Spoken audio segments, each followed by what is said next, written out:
Without further delay, our feature presentation, the Individual Rights Committee on Agenda 21.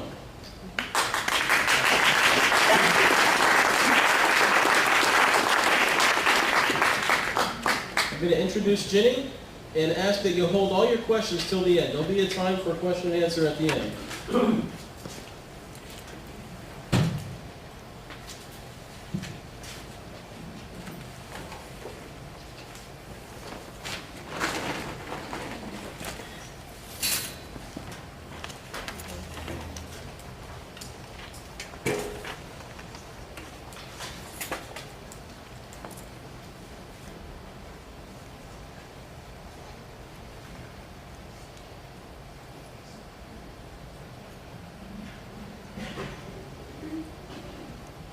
Can you hear me? Yep. Yes? Yes. Okay, I'll try to keep the microphone right at my lips. I want to welcome you to this presentation on UN Agenda 21 and tell you that it will be impossible to cover this subject in 1 hour or 2 or 200. It's too vast. What we hope to do is to give you an overview which will cover briefly the history, a description, the main goals, how it is being implemented, and some suggestions on what to do about UN Agenda 21. There will also be some examples of local implementations of UN Agenda 21. We hope that this knowledge will motivate you to pay attention to this movement and to do your own investigating and research. There will be a 20-minute Q&A, I hope, at the end of the presentation. And there are handouts on the table at the entrance to the room. Some of you, I think, have already picked up some literature. Can I have slide 1? That one? No. That's not it. There it is. Okay, that's good enough. Okay. The purpose of the Individual Rights Action Committee is to resurrect the meaning of the concept of individual rights and to examine legislation to determine whether or not it violates those principles. Individual rights is the principle that each individual has the freedom to live his own life, to produce and own property, and to pursue his own happiness. It is this freedom that has made possible thousands of life-saving inventions, life-saving and life-enhancing medicines and medical practices, agricultural abundance, undreamed-of transportation innovations, amazing communication methods and devices, brand new entertainment media, etc. When each individual mind is free to think, produce, and market ideas, enormous wealth is created for the creator, the producer, and the consumer. Now, when government assumes control of men's minds and makes men ask permission before taking action, or places arbitrary limits on men's actions, or forbids men ownership of property, then wealth production grinds to a halt. There is no wealth until someone produces it.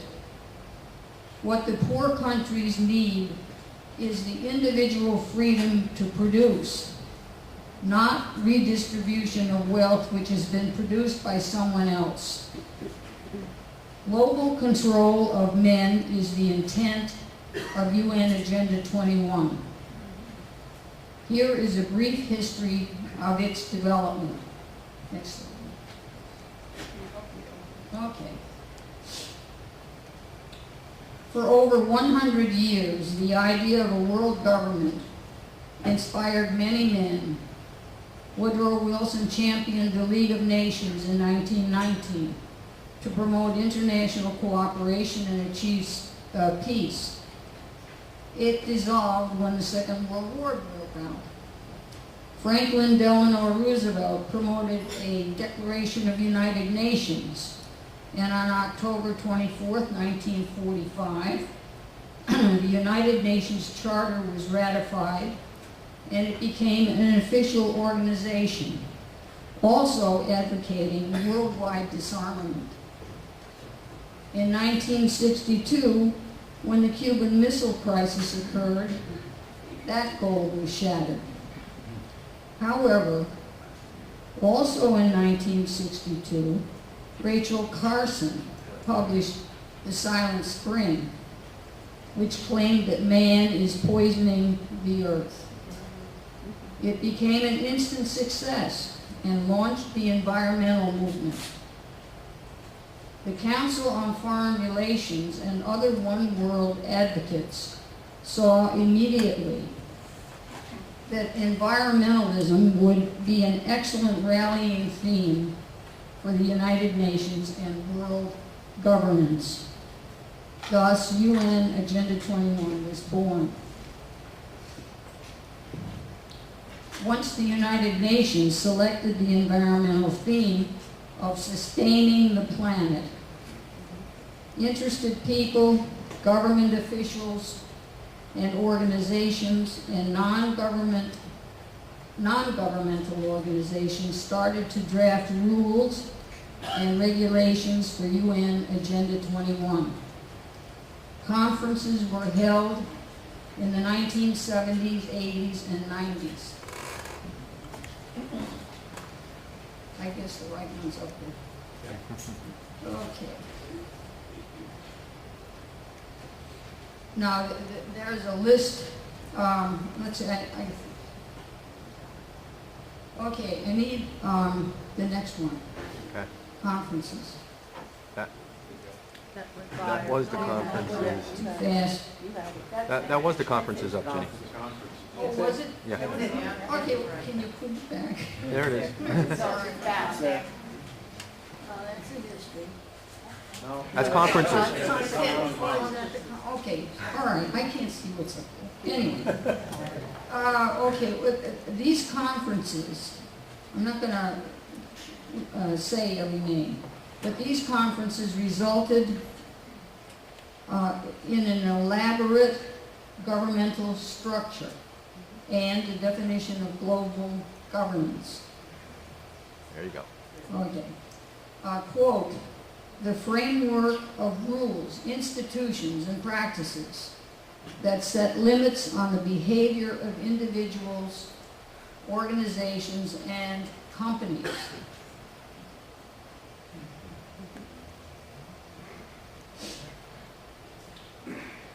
Now, you know, there are references for these. Henry Lamb, whose dates are 1937 to 2002, has done a tremendous amount of research work in this area, and it's available on the web and I think on our resources publication, which is at the table in the back of the room.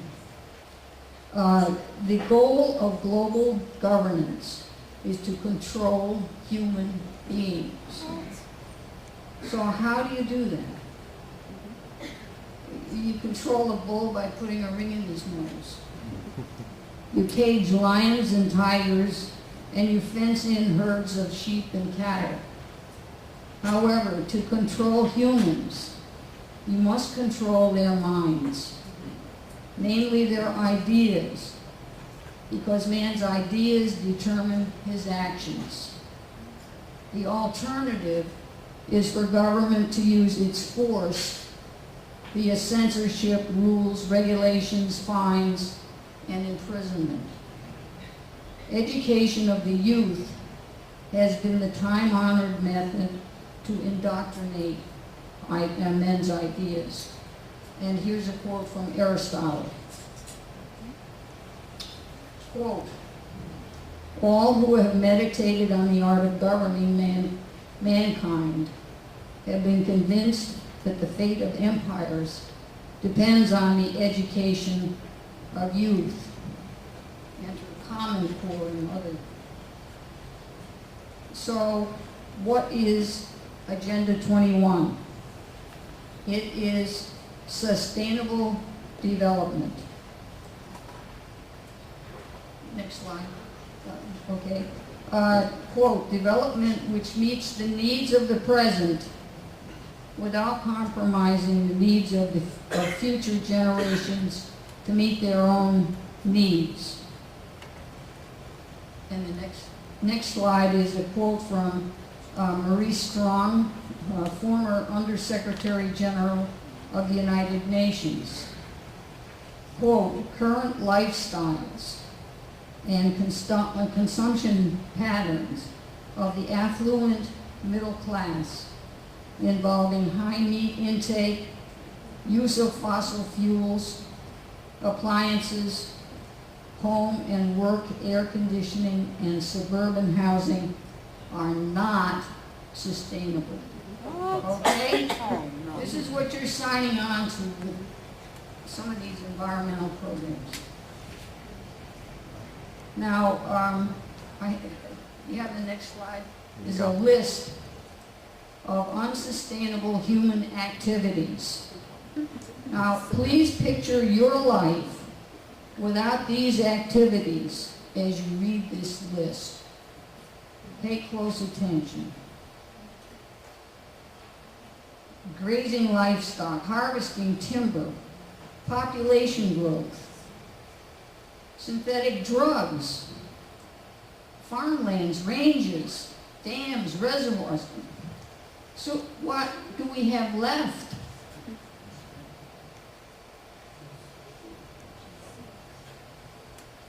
All these restrictions are designed to save the planet.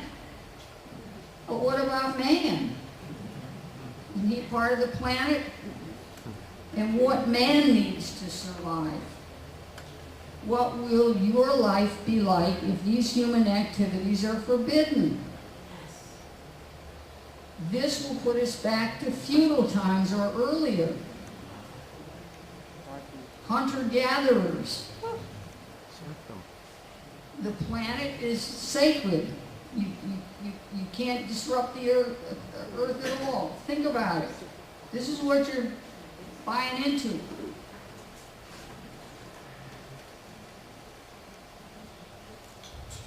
Have you read Glenn Beck's Agenda 21? That's where we're headed. Rosa Parks behind the green mask. Yeah, Rosa Parks. Yeah, love her. Okay, now what are the goals of sustainable development? Okay, they're equity, economy, and environment. Next slide. So equity is social justice, but it's to be determined by the planners. So they get to decide who's going to be equal to what. Equity is the next one. Oh, I'm sorry. Economy is the next one. International redistribution of wealth and the creation of public-private partnerships. Wealthy nations will distribute their wealth to the poor nations to equalize wealth globally. Public-private partnerships are arrangements where private entities receive grants and favors by when they enable the government to accomplish its goals. If human activity is restrained, where will the wealth come from? What are they going to have to distribute if you can't engage in agriculture or science or any of the other activities that are off limits?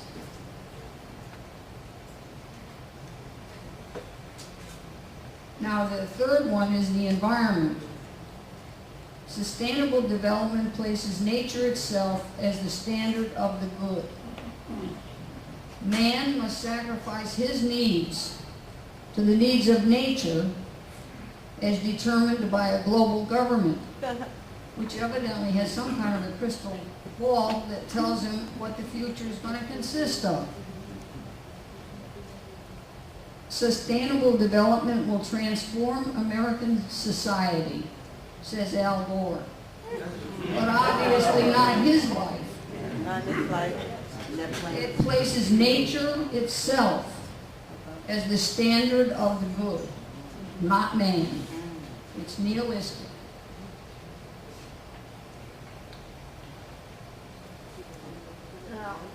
I guess the next slide. When the UN Agenda 21 is enacted, this is what the U.S. will look like.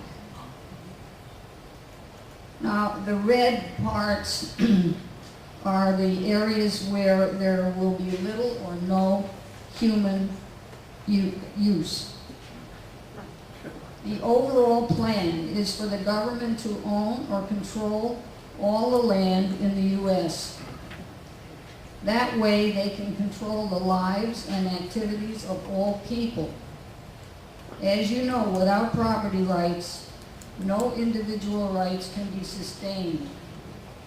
This acquisition of land is being accomplished through land easements, regional unelected councils, partnerships with non-governmental organizations like the Sierra Club, Nature Conservancy, American Planning Association, etc.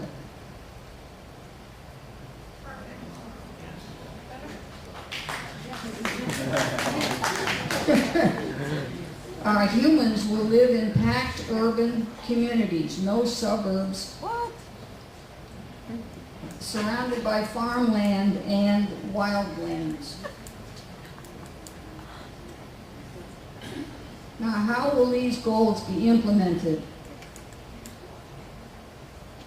Next slide. I think it's interesting that Indian reservations have more land than the human use, normal use. Land acquisition or control is done by land easements, partnerships with governmental organizations like the Sierra Club, the Nature Conservancy, the American Planning Association, federal legislation like the Endangered Species Act, the Clean Air and Water Act, and EPA regulations. Next slide is organizing, implementing sustainable development. UNESCO, United Nations Education, Science, and Cultural Organization, educates youth to be global citizens. There's your Common Core. ICLEI. ICLEI is the International Council on Local Environmental Initiatives. This organization helps local implementation of UN Agenda 21 with plans and speakers and strategies, etc. And the Wildlands Network, which works to eliminate humans from 50% of the land in the U.S. Other ways to implement unsustainable development are stakeholder councils, which are third parties who have a stake in controlling property in local neighborhoods. Funding, which is federal grants, tax breaks, and exemptions for some foundations and organizations. And smart growth, which is the idea of stacked and packed urban housing, open space, inaccessible, and no suburbs. What? Yes. Now, what can you do? This is a list of actions. Next one. There we go. You can know your individual rights and take actions to restore them. You can know the Constitution, U.S. Constitution, your state constitution, your local government rules and regulations, and insist that they are followed, including by you. You should know U.S. world history. Discover and challenge any local infringement of your property rights. Be a watchdog of local zoning ordinances and your local school boards. Reject Common Core. Contact your local, state, and federal representatives. Now, in conclusion, as you can see, UN Agenda 21 has been well planned and implemented for at least half a century. This is global governance, namely global control of human behavior, made possible by the elimination of all private property. The two most important UN organizations implementing UN Agenda 21 are UNESCO, which teaches the world's youth, and ICLEI, which shows local communities how to control the land and plan urban communities, called Smart Growth. Check out Envision Lehigh Valley locally. Check out the website. It is a textbook example of the plans that ICLEI provides. Please do your own research, to use a Glenn Beck phrase. Do it soon. We are in grave danger. And at this point, I want to introduce Jill Molsberger, a member of the Individual Rights Committee, an artist, and a substitute teacher in the Allentown School District. She will discuss land easements.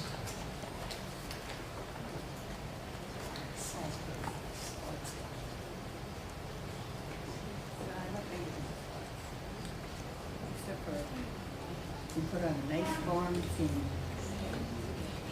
Nice farm scene.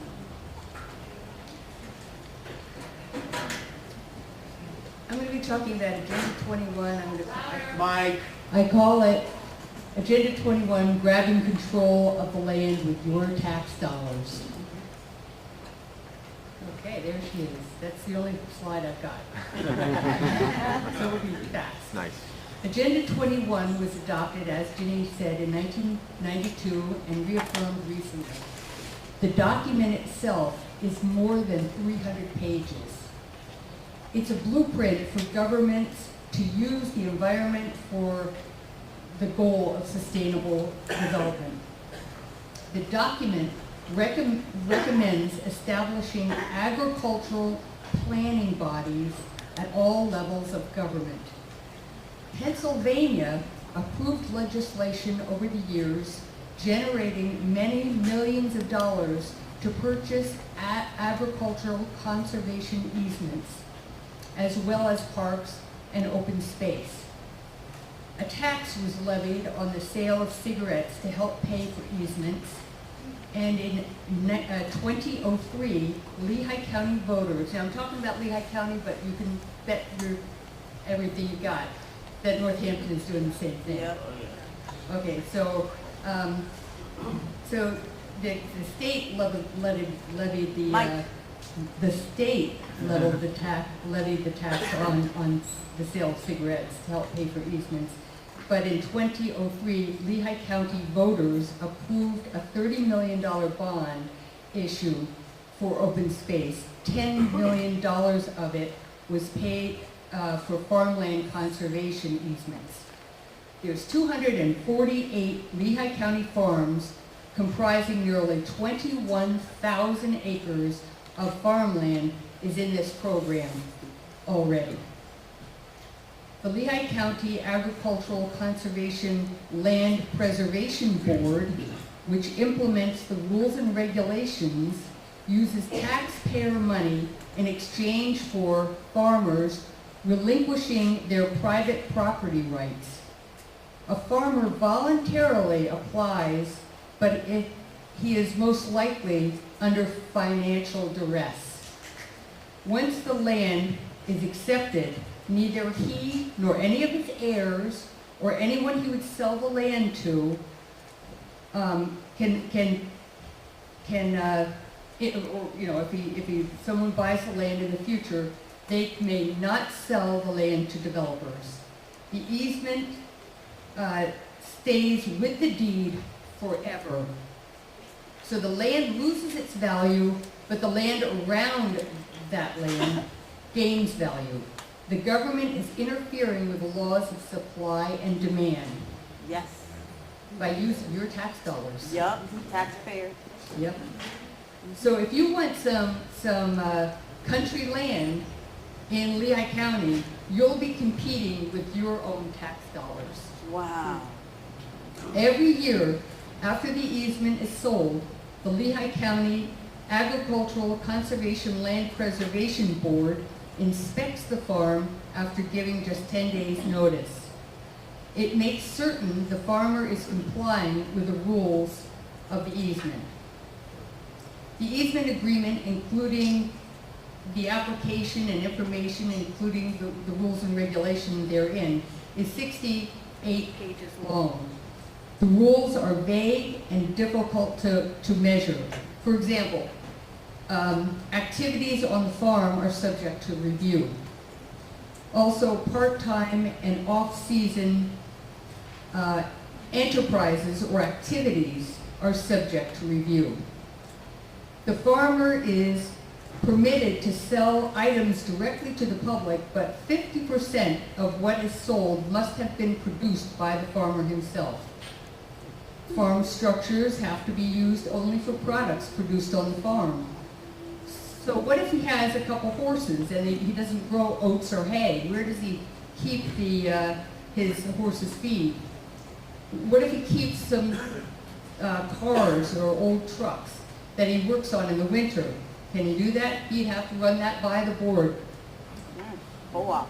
This is not private property rights. Washington said, George Washington said, that freedom cannot exist without private property.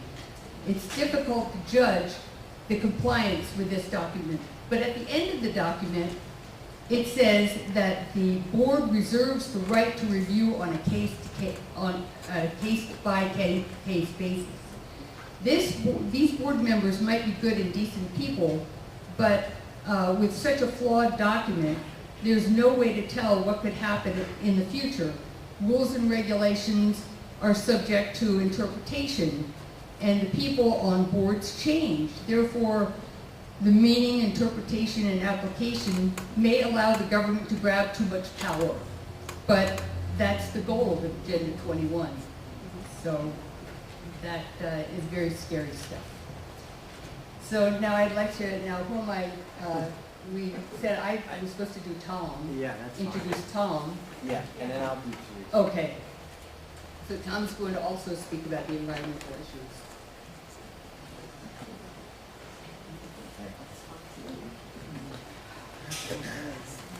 Thank you, Joy.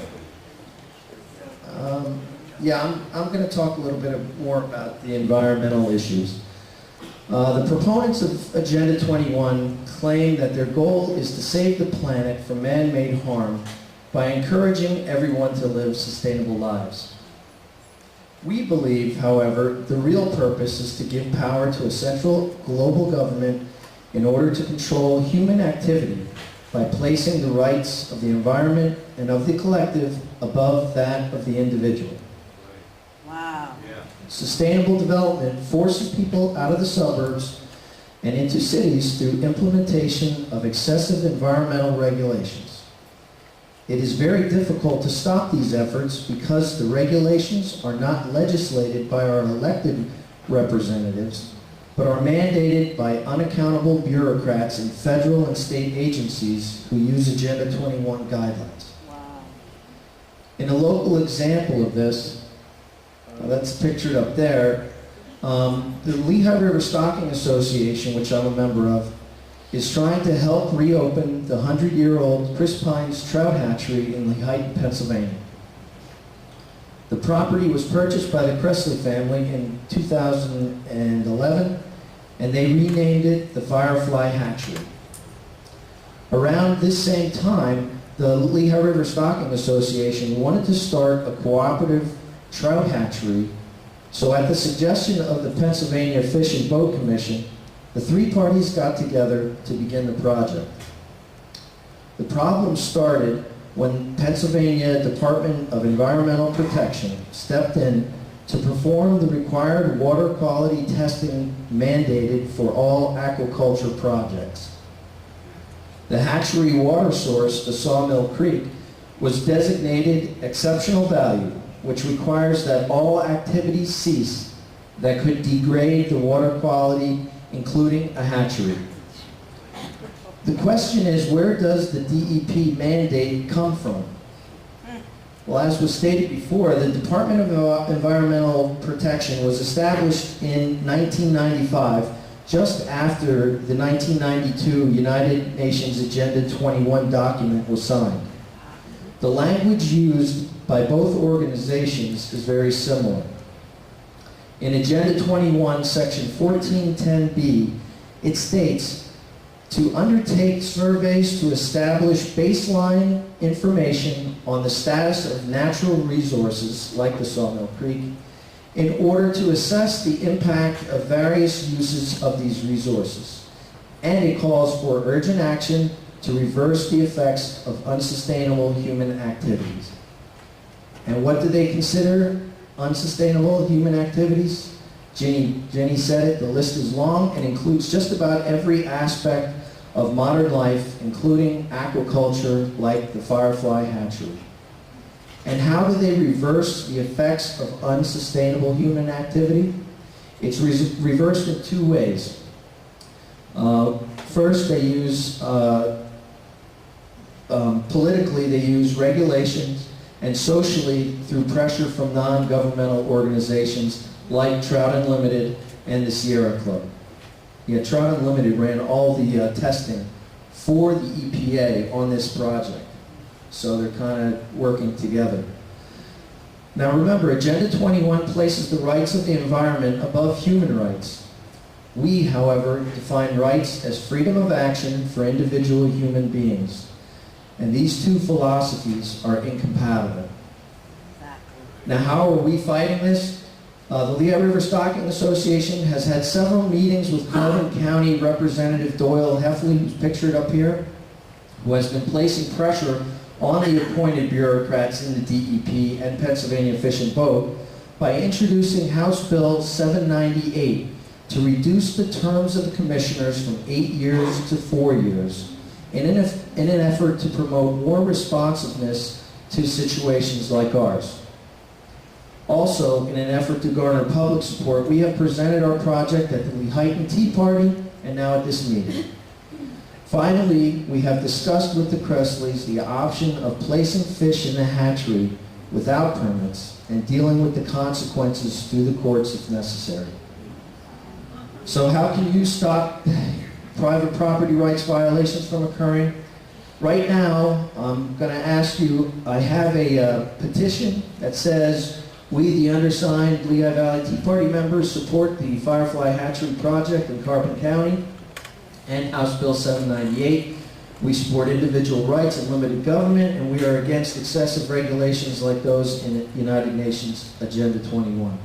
So I'd like you to, anybody who supports this, if you could sign on to this, that would be great. And, otherwise, join our group, our individual rights group, and we can help point you in the right direction. And thank you for listening. And now I'd like to introduce Teresa Leverance, and she's going to talk some more on Common Core. I'm going to need the lights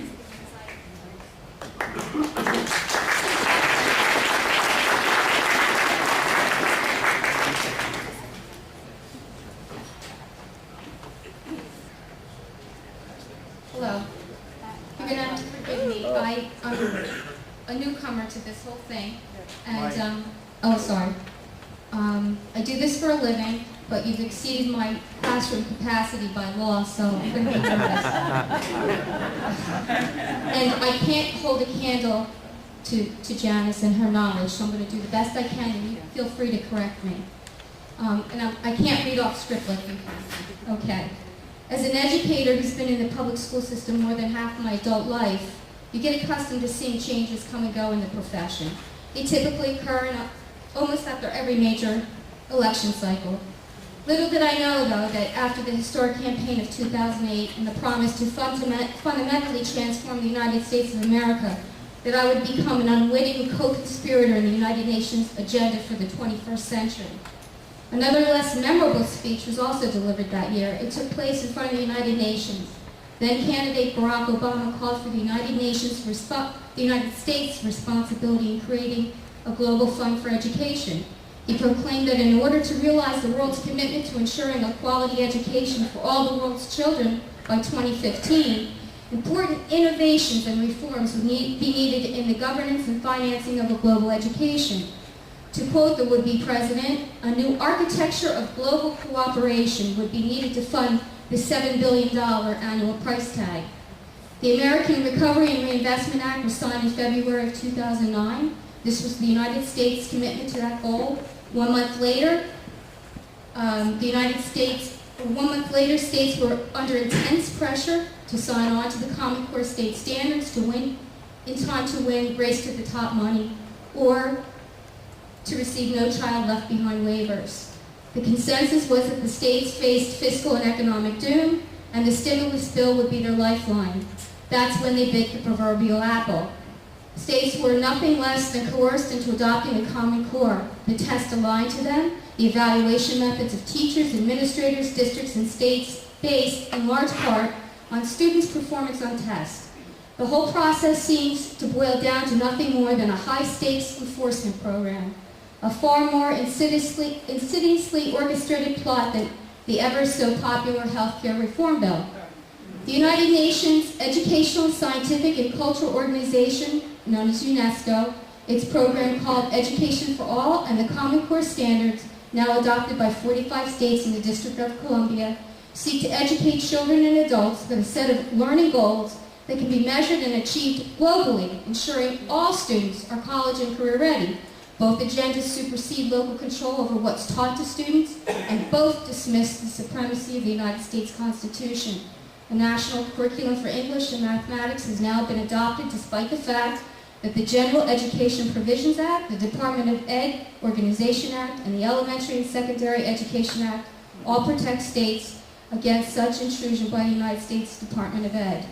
The 2004 cooperation agreement with UNESCO and the Gates Foundation signed that year was the agreement to develop this master curriculum. Mr. Gates gave the copyright holders of the Common Core standards, as Jan referred to, the National Governors Association and the Council of Chief State Schools, $25 million to promote his special interest. Neither of these two trade associations is subject to Freedom of Information Act, sunshine laws, open meeting or open record requirements, or the other usual safeguards provided by the democratic process. These trade associations were and are taking money from some of the states, but far more from private entities for the purposes of lobbying for these standards.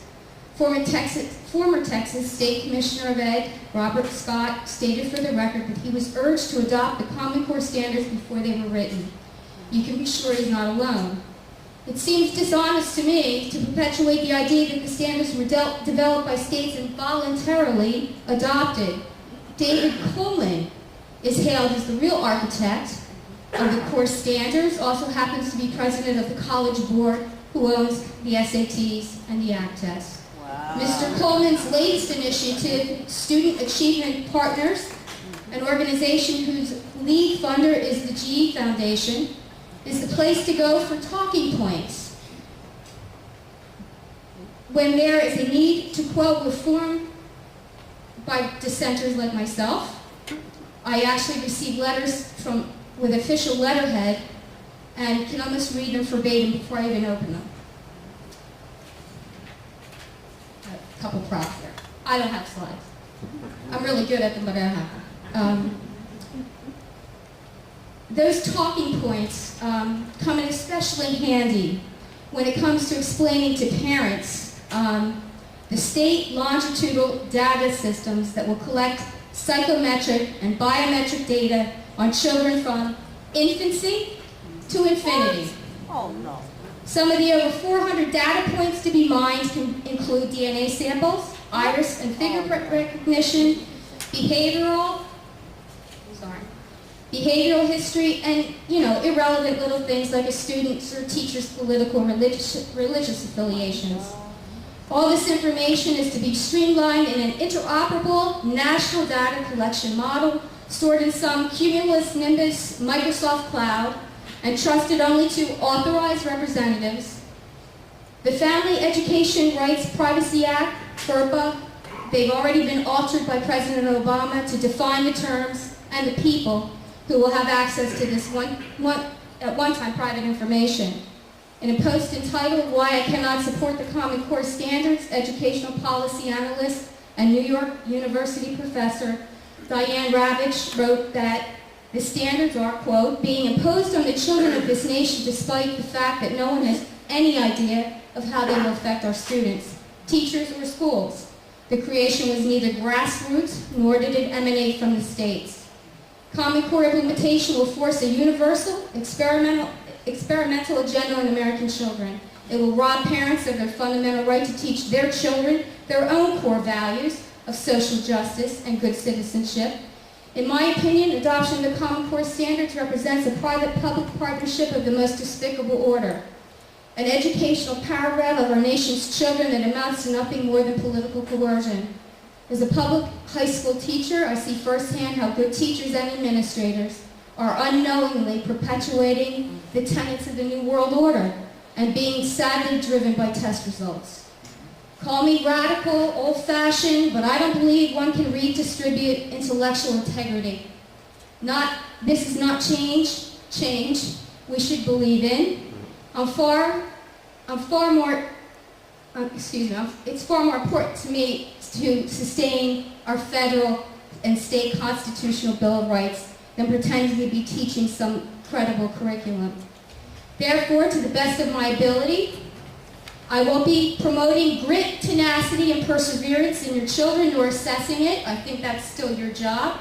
I will not reference professional resources such as the Bill and Melinda Gates publication Education Week, or using adulterated American history textbooks and supporting monopolies like Pearson Publishing.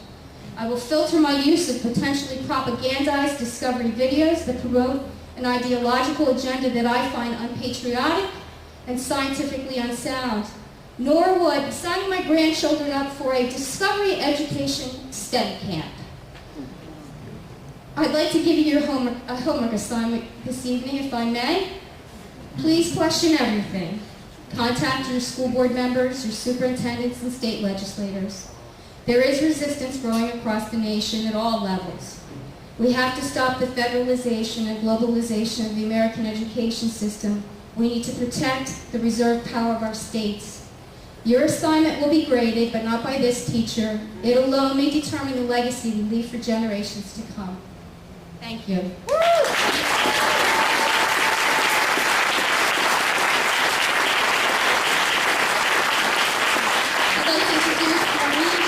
And she'll talk about the gun law. Thank you.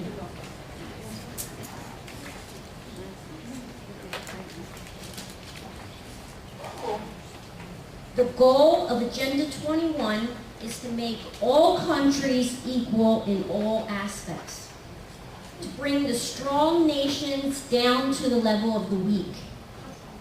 If they cannot achieve all that America has achieved, then they will force America to sacrifice herself to them. This destructive, sacrificial process begins internally within our own government.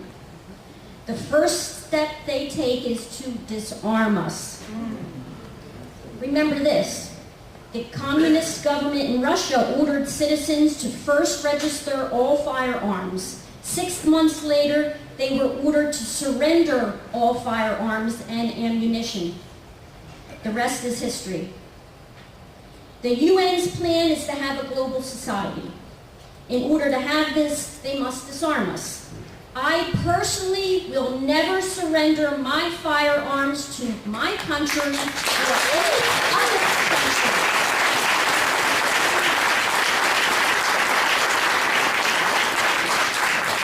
Look at my face. I am the face of the average gun owner in America. Those who hate America hate my face. They hate the fact that I love America, I love freedom, and I am capable of defending that freedom. I am capable of defending my private property and my life. I have 4 boxes with which I can defend my freedom. The first is the soapbox. I am standing on it right now. Yeah, doing a good job. The second box is the ballot box. This is what I use on election day.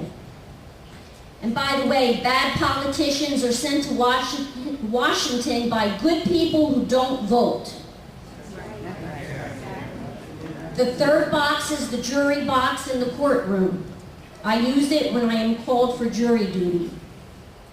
And the fourth box I defend my freedom with is my cartridge box that I keep locked in my nightstand next to my gun.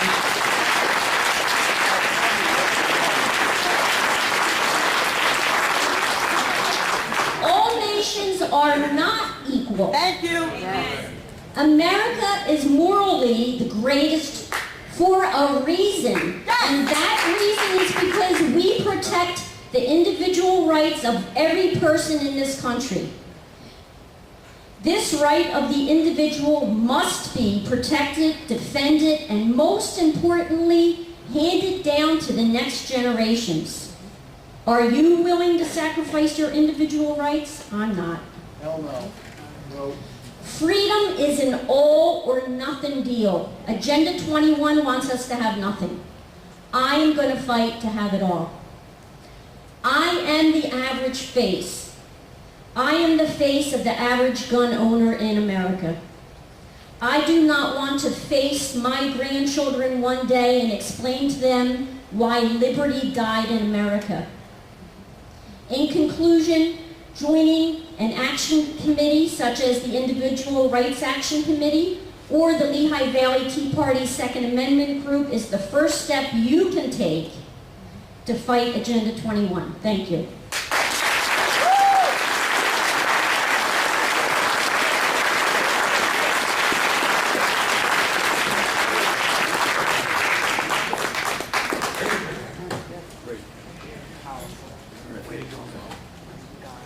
We'll have a Q&A, so those who spoke, please come up and sit at the table. And Paul Saunders is going to be the MC for the Q&A. Can you hear me now? Yeah. All right, good. Question right here from the lady. I'll repeat all the questions. Private and Catholic schools have to go along with this common law thing? Common Core? Common Core. Private and Catholic schools. Are private Catholic schools going along with the Common Core? But we turn that over to our experts in education. Yeah, actually they have a really great plan. They want everybody to be mad at each other. So what Bill and Melinda Gates does is they put money in public schools, private Catholic schools are now in, some of them Baptist schools, online. Some of them are getting money from him, homeschooling, all the schools. So they're all getting money. And he supports vouchers. Yeah, I caught him on the internet. But he tells the teachers union how nasty vouchers are. So they're trying to make everybody mad at each other. The local schools are mad at the charter. Well, the charter's taking money from Bill Gates. So what I'm doing is I'm educating the public and the school boards. Hey, don't get mad at each other. He's paying everybody. So you need to get together and drop it and get back to teaching our kids. So yeah, they are in. You go online, go on the school, look under funding, and look where they're getting their grants and stuff. And if you see some of the people you see in the UN, NGOs and stuff, call them up and say, do you support Common Core? If you do, get your kid out fast. Thank you.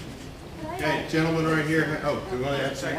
I just wanted to add one important thing to that question, and then I won't overstep her bounds ever again. Just remember that homeschoolers, Catholic schools, have to take SATs and the ACT test, whatever they have to take. If they're not taught the same curriculum, they're not going to do what they have to do. So that's the real tie-in. Okay, next question, and make sure it's a question. Sir, right there. Yeah, I'm wondering why the #1 secular progressive is never mentioned. It's like the best well-kept secret, the man who's really behind Agenda 21. Does anybody know who it is? Soros. You got it. And you never hear anything about him. Yeah, He's $24 billion. He is the man that is behind all of this. He is the man who is behind the Washington and Colorado marijuana thing. The whole idea is to dumb down the American population so there'll be better control. And the final thing I want to say is, on the Agenda 21, if they can somehow circumvent the Second Amendment and confiscate weapons, the next step is religion. Children are going to be wards of the state. They're going to be taken away from their parents. This is all, I mean, it's here, it's coming. And two things people should pay attention to. Governor Jerry Brown just signed a law that 15 counties in California are going to start confiscating weapons. The key is, are the American people going to start to do something about it? That's #1. And Melissa Harris Perry on MSNBC came out and said children are not part of their parents, they are part of the community. But in essence, what she really meant was the collective or the state. And Okay, sir, you have a question? I did. I asked about George Soros. Okay, great. Okay. Anybody here comment on George Soros' money to the cause? Well, I'm not an expert, but we all know what George Soros is. I think most of you do. He funds everything. There's not much we can do about him, but we can do things at the ballot box, and one of them would be Mr. Tamalius, the Secretary of Education of Pennsylvania, will probably be running, or most likely be running, against Mr. Corbett, and his background is directly tied to a big lobbying firm, Dutco, and if you look at the list of the people they've lobbied for, Pearson, Discovery, so that's what you can do against Mr. Soros. You can do something about Mr. Soros by bringing it to the American public's attention continuously. Everyone should be talking about him. Good, we've got that point. Next question. No more questions? Oh, are you guys thorough? Glenn. I have a question. Talking about the environmental aspect of this Agenda 21. Ironically, I just read in the Investment Business Daily maybe 2 weeks ago that air quality in the United States is getting better. And That's absolutely true. Air quality is getting better. The source was the EPA. Right. So, you know, I just think it's funny that it proves that it's just about control, not trying to sustainable whatever, especially in the United States, if everything seems to be improving with the quality of air, and fracking may have something to do with it, but they're trying to fight that too. Yeah, when I first came to Lehigh Valley, I participated in a debate which Zenon Hansen said the water quality today is hundreds of times better than it was in the 1800s, so everything is getting better. Any comments from up here on the fact that things are getting better despite having all this harassment from the environmentalists about quality? Any comments? Okay, next question here. Ann. So are you saying, like, I know in down here in Philadelphia, they're trying to make a continuous bike trail from Philadelphia out to Valley Park? Yep. Now, I mean, the problem, and so they're going along the old canal. So are you saying that they're seizing people's property along the way? And my question, I mean, I view that as positive. So what do you have? Anybody know anything? I ride on the rail trails, and I used to be rails. I So don't know about that, but I know about Allentown bike. okay, good. Come on over and talk about that. Actually, the Allentown bike thing, I don't know about that one, but I'll tell you the Allentown bike thing, where they're on the road, the goal is to make it harder for cars so that we put our big cars aside and we walk Oh, God forbid. Or we use the bike. That's the goal for that part. Paul, Okay, Paul. I wanted right to here, add yeah, that- Eric. that- Did you have No, something? Yes, you may as well get rid of the guy that does everything bad. That's the United Nations. Get it Yes. out of the United Nations.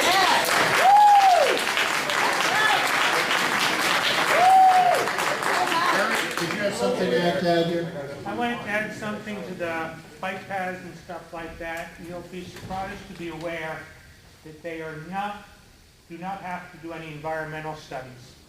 So they can pave a bike path in a watershed without anyone checking up on it. Okay, Randy in the back. Kind of hypothetical question. All this Common Core and Agenda 21, all these different insidious programs are coming together. What do you see in the future? How long do we have to survive this onslaught? Anybody want to venture some kind of a guess? Okay, how long do we have before this thing seizes all of our rights and property? Who wants to comment? Joe? What time is it now? I think it's, you have to understand that it's being implemented in all different levels of government. So if you get involved in your local government where things are being implemented, I noticed at the county, they implement things. Right now we have 5 really strong county commissioners. Lehigh County commissioners that are really keeping, stemming the tide with all the spending on and environmentalism and open space and parkland acquisition. This stuff is stopping. But you have to get involved in whatever, like the county or your city that you live in, or the state politics that now the Tea Party is getting involved in. It's really, they're only implementing it through government. So if you go to your government meetings, they're going to see how you feel and they're going to stop doing it. If you're asking what is the date of doomsday, yesterday. Okay, man in the white shirt here, waiting. I don't know if anyone's aware of the comprehensive plans that various counties and the state puts out, so I have to take a good look at those and going over to the greenways plans that you were talking about. I don't know if anyone's aware of it or not, but the D&L trail, the railroads and stuff like that, what happens is when they take over those properties, they also get the rights to all the properties that were around it and stuff like that. And they also, it ties into, like you said, with the EPA, with the water drainage and stuff like that, so keep an eye on that too.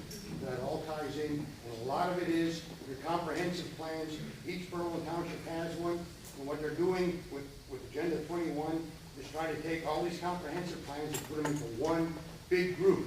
Up in our area, they've taken 4 townships and put them into one group. And if you look at, my daughter lives down here in the Emmaus area, I live up in Palmerton, and if you look at these different comprehensive plans, they all look exactly the same, just the names have been changed to protect the innocent. Okay, so keep your eye on local greenways and comprehensive plans. What the gentleman just talked about, that's this device for regional governments, because these regions, when they get together, are making rules and regulations, and they're not, these are not elected individuals. So that takes the voter out of the ballgame. Late. Oh, you want to? Okay, come on, Teresa. Lady in the back, there, her hand up is next. Paul? Okay. Okay. I'm in the trenches every day, and we're giving our second round of Keystones, and they're tied to the Common Core.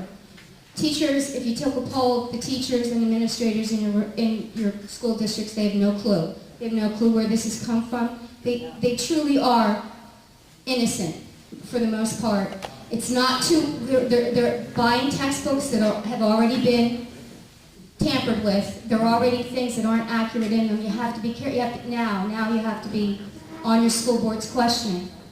Tell them what a keystone is. Keystone it replaced the PSS. It's a state test that my paycheck will be tied into the performance of all kids. And if they don't succeed, so one of the things I held up when I was speaking earlier came out in February of 2003. They talk about grit, tenacity, and perseverance, but how do you measure that? Well, they have devices. There'll be chairs that will have things in it that measure a child's stress. They'll have cameras that have the mouse of a computer that will indicate. It's all ways of getting that biometric and data. And so it's already in the works. It's already there. And it's been so insidious. When I started, I don't have her experience, because when you start researching this, my stack of stuff was so high. I said, how could I possibly ever do this? It's so insidious, and it's out there, and you really just have to start asking questions. Ronnie wants us, this lady right here had the last question, and Ronnie wants us to wrap up. It will be up here to answer questions after the meeting, so we're not going anywhere. Are preserved farms the same thing? Are preserved farms the same thing as part of Agenda 21? Who wants to speak to that? Yes, a preserved farm, they sell the easement to the government. The government actually pays the farmer different ways, like a lump sum or monthly payments. And usually a farmer does it because he's in financial duress. And essentially he's giving his rights to his land away. He can still live on it. He owns it, he owns the deed, but all the rules and regulations make it that he really doesn't own it, because he's always looked,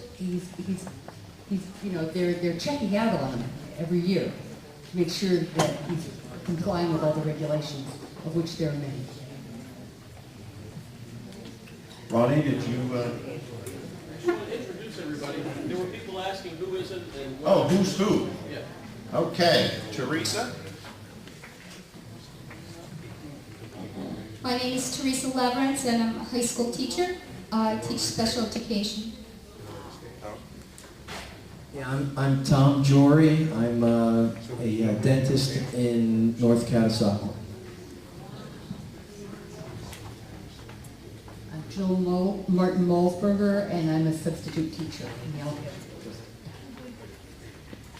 I'm Ginny Tabor, and I host the Individual Rights Action Committee and the Ayn Rand discussion group. I am Maureen Jory. I'm a firearms instructor. Wow. And Tom's better half.